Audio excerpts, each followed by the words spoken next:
Soybean में 72 घंटे वाली दवा। सोयाबीन में बुआई के समय डाली जाने वाली चारामार दवाई।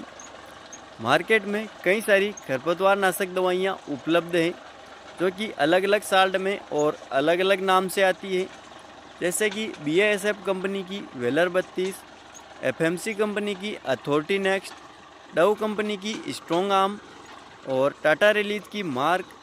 ये सभी प्री इमर्जिंग दवाइयाँ हैं जो कि बुआई के समय प्रयोग की जाती हैं और अगले कुछ सप्ताह या कुछ दिनों तक यह आने वाले खरपतवार से खेत को मुक्त रखती हैं।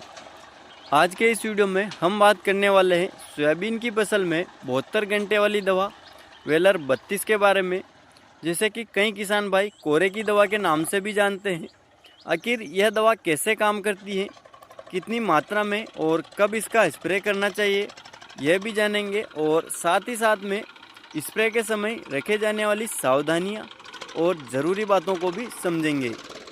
तो वेलर 32 के टेक्निकल की बात करें तो इसका टेक्निकल होता है पेंडामेथलिन 30% प्लस इमाजिथाइपर 2% और यह इसी फॉर्म में आता है जो कि चौड़ी पत्ती एवं संकड़ी पत्ती के लगभग सभी खरपतवारों को नियंत्रित करता है, जैसे कि राई, सरसों, बारहमासी, जंगली घास, जंगली तुलसी, सांवरी, चिन्हारी, पत्थर चट्टा, बड़ी दूधी, छोटी दूधी, जंगली प्याज, दिवालिया, पोखना, गेहूँ, जौ और यह जंगली दोगली को भी कंट्रोल कर लेती हैं।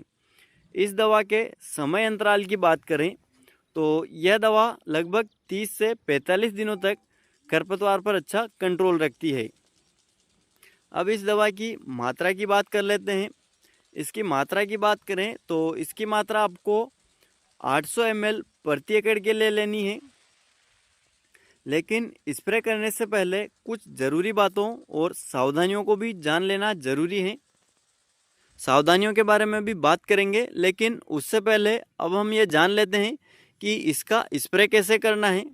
तो 1 एकड़ के लिए 800 ml दवा 200 लीटर पानी में मिलाकर इसका स्प्रे करना है और यह स्प्रे आप ट्रैक्टर चलित पंप या साधारण पंप से भी कर सकते हैं।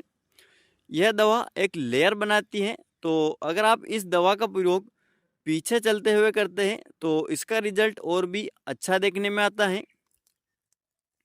इस दवा का प्रयोग आप बुआई से पहले या फिर बुआई के 72 घंटे के भीतर भीतर भी इसका स्प्रे कर सकते हैं।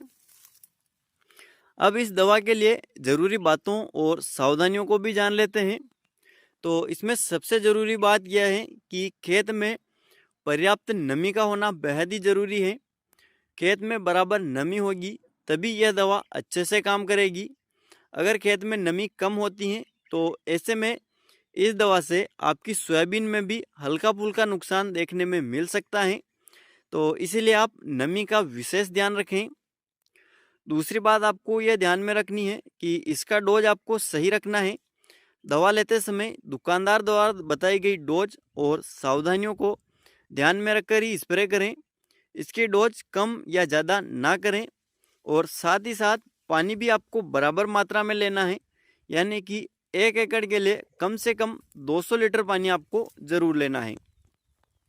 अगला है कि यह एक प्री इमर्जेंट दवा है जो कि खरपतवार के अंकुरण को रोकता है, तो इसीलिए इस दवा का प्रयोग अंकुरण होने से पहले पहले ही कर लेना चाहिए। वैसे तो कंपनी के अनुसार बुआई के अगले 72 घंटे के अंदर अंदर इसका स्प्रे कर सकते हैं, लेकिन फिर भी आपको 72 घंटे लेकर नहीं चलना है। आप बुआई के 2 घंटे बाद भी अगर इसका स्प्रे कर देते हैं तो भी इसका रिज़ल्ट काफ़ी अच्छा रहेगा। जितना जल्दी हो सके उतना जल्दी आप इसका स्प्रे कर दें तो आपको रिज़ल्ट अच्छा मिलेगा। स्प्रे के 3 या 4 घंटे बाद भी अगर बरसात हो जाती है तो कोई नुकसान नहीं होता है, यह दवा बराबर काम करती है। लेकिन अगर नमी की कमी हो तो आपको इससे परहेज करना चाहिए। कुछ किसान भाइयों का यह सवाल भी रहता है कि यह दवा अगली आने वाली फसल को प्रभावित तो नहीं करती है। तो आपकी जानकारी के लिए मैं बता दूं कि इस दवा की वैलिडिटी 80 या 85 दिनों की होती है, तो ऐसे में अगली आने वाली फसल पर इसका कोई भी प्रभाव नहीं पड़ता है। हाँ, लेकिन अगर कभी इस सीज़न में बारिश ज़्यादा कम हो तो ऐसे में हो सकता है कि कभी कभी यह आने वाली फसल जैसे सरसों इत्यादि को कुछ हल्का फुल्का नुकसान कर सकती है, लेकिन अधिक नुकसान इससे नहीं होता है। तो उम्मीद करता हूँ यह जानकारी आपको समझ आई हो।